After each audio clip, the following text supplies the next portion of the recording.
Good morning, my loves. Deanna here from Deanna.org. Um,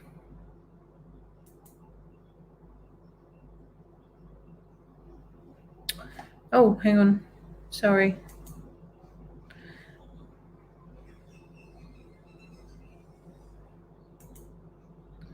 I'm terribly sorry. I'm having a bit of a technical issue. I was trying to go live on a number of different platforms, including LinkedIn.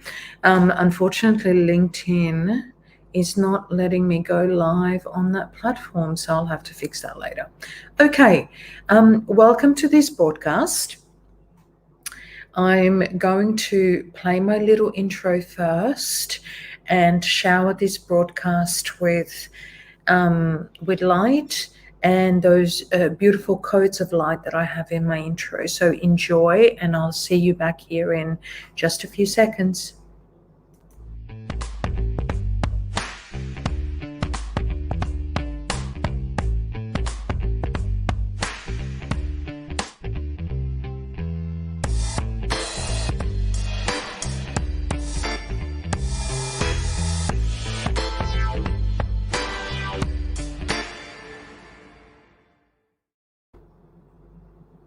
Okay, welcome back. So, what I wanted to do today, my loves, is I've started to notice a bit of a pattern with some of my clients as I work with them in the capacity of either mentor or counseling, like a psych. And I wanted to share this particular pattern that doesn't belong to any one particular person or a couple, but it's something that I've noticed come up a few times now. So I thought I'd share it with you and call it case study to see whether, just in terms of your day-to-day learning, processing, integrating information, and your within your emotional body, whether some of this might be familiar and support you within your journey. Yeah. Okay. So here's the deal. Especially over the past, I mean, this has always really been the case, but there's more and more people that are openly talking about this, of course. Last year being a massive catalyst to open up some of these conversations, and the consequent spike in mental health problems that have surfaced and come to light within relationships. Of course, last year when we had to isolate and couldn't distract ourselves with the usual, much of these dynamics surfaced and were highlighted, perpetuated, illuminated with more of that discomfort within relationships. And one of the ways that this happens, of course, is through an increase of arguments, an increase of aggression, an increase of now, if you're an adult, but even if you're a child, you probably have noticed some of this happening, perhaps either within your world or people that you know. So here's what I've noticed happen a lot with either the people that I know or within my clients, that the outward aggression is being dealt with by replacing it with passive aggression. Yeah. And so, what is passive aggression? So, being passive aggressive is, say, for example, something along these lines. A couple is not getting along. They don't have the tools to work out. But okay, so I'm sorry. Rewind. Here's what I want to say. I'm referring to relationship dynamics. And I've started my sentence with a couple. But please know that this can also be between family members, between children, the adult-child dynamic, etc. Okay? So where two parties don't have the skills to work out their differences and communicate in a more effective way, and there's a lot of arguments, what often happens is that those outward arguments, outward aggression, like I said, gets replaced with passive aggression. What is passive aggression? Passive aggression is something along the lines of, okay, I don't want to argue anymore because I don't know how to fix this. I'm disappointed. I don't think that you give a shit. We can't, you're not going to do what you say you're going to do anyway, blah, blah, blah. So instead of arguing, when I'm in your presence, I'm going to go on social media and I'm going to shut you out of my world and focus on and give my attention to something or somebody else. This behavior is often internal and an unconscious decision. Yeah.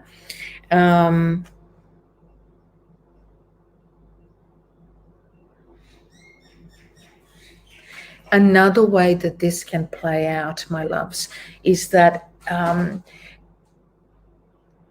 unconscious decision to deal with the actual core wound and what is driving the argument. When we don't know how to get past the things that bother us in order to work out, is that we or one of the party can then use something like buying a puppy, falling pregnant, some extreme situation to distract from what is actually going on within. So passive aggression is basically a more subtle way of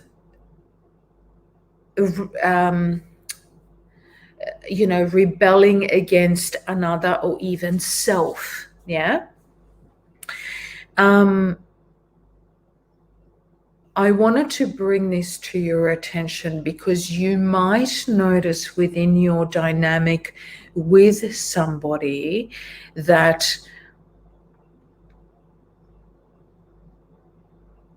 if you used to argue, and it doesn't even have to be massive arguments, but just some sort of discomfort, something within the relationship dynamic that doesn't gel. So when we don't know and we don't have the tools to talk it out, or we just simply don't feel comfortable, we don't feel like we're going to be heard, then one of two things is usually happening.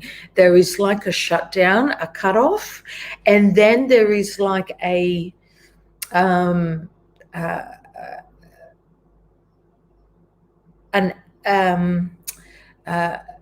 taking attention away from that party in order to give it to something else. Yeah. Now the shutdown and the cutoff is part of that being passive aggressive, because it is a complete shutdown of any further conversation and potential solution focused moving forward. Or there's things like distractions, like social media, in the present. But the aggression comes from the fact that those focusing your attention somewhere else,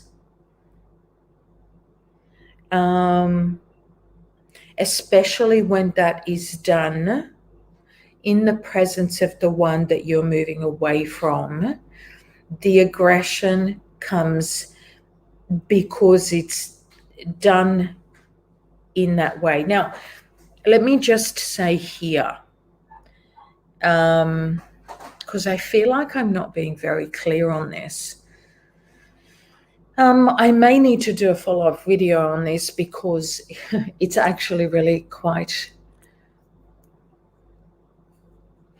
important.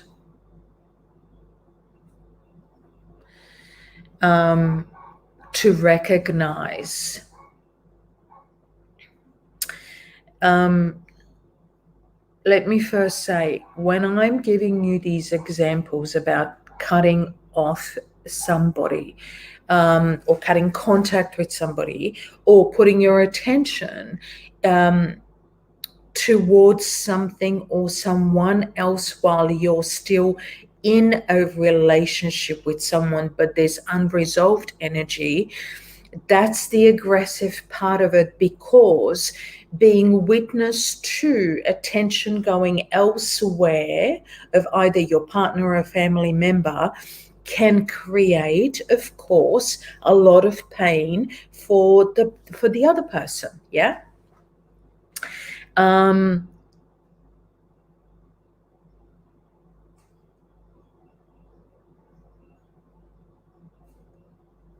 Yeah.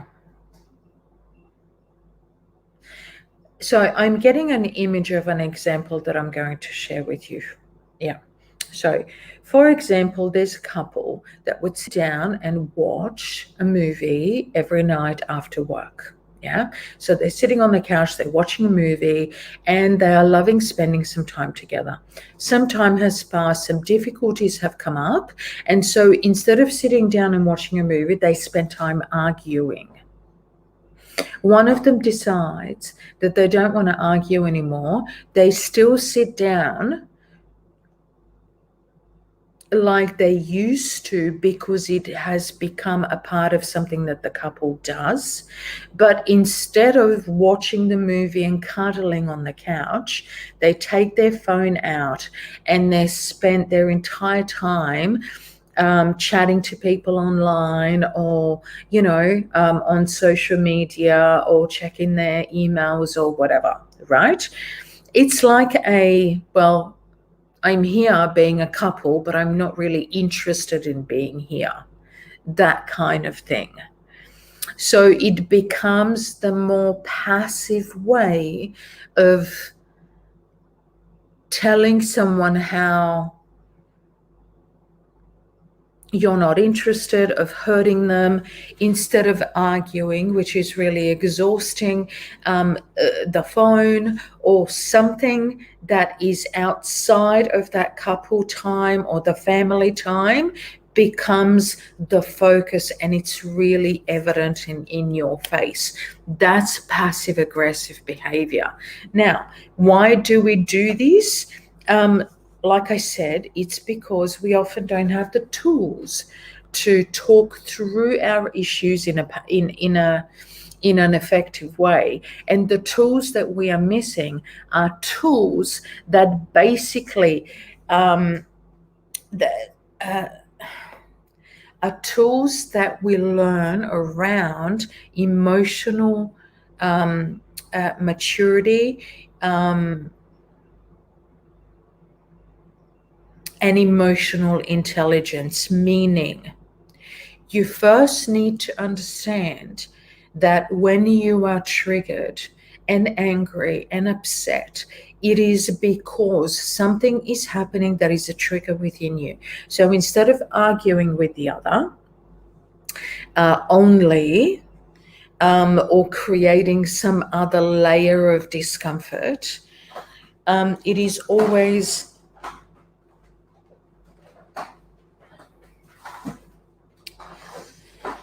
no, not it is always, because it's hardly ever, actually.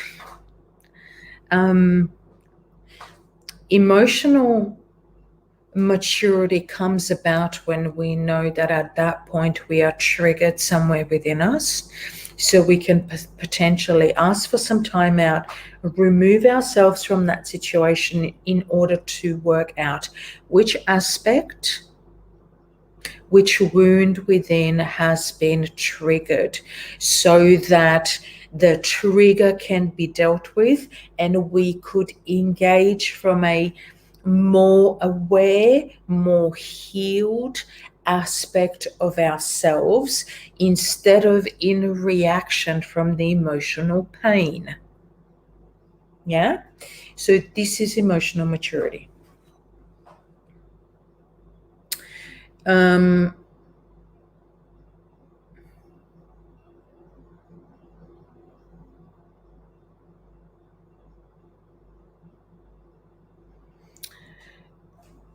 The message that Spirit wants me to highlight to you is that I will continue to be guided to deliver these case studies to you, even though this first one is a little bit jumbled, and my apologies for that.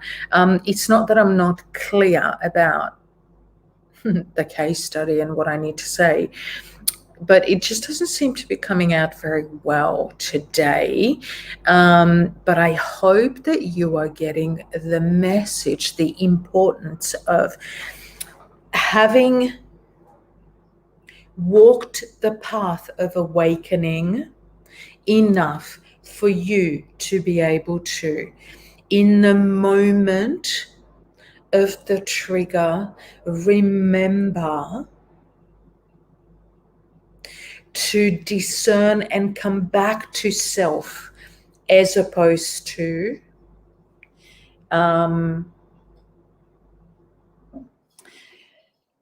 that outwardly aggressive behavior through argument, or choosing the more passive aggressive route. Neither which is better, although sometimes okay, so let me just say this. I understand that, of course, sometimes it's really important to walk away, to shut down in order to deal with your stuff. But please understand the difference between the unconscious choice to shut down or to piss somebody off by literally behaving like they're not important because your focus is on something else. Unconscious, immature, undeveloped emotional body versus I need some time away. Your throat chakra is engaged. You can say to the other, I feel really triggered here. I would appreciate it if we could just stop so that I can go away and process my own shit before I respond. That's emotional maturity, and it's a completely different decision because it's conscious. The difference between the two is one is an unconscious, childlike reaction, and one is a more conscious choice outside of the sphere of reaction. Okay. I'm going to stop here and leave you with that so that you can process that within yourself and also process that with somebody else. I love you so much. I'll see you soon again. Hope you have a great day, week. Energy. Mwah.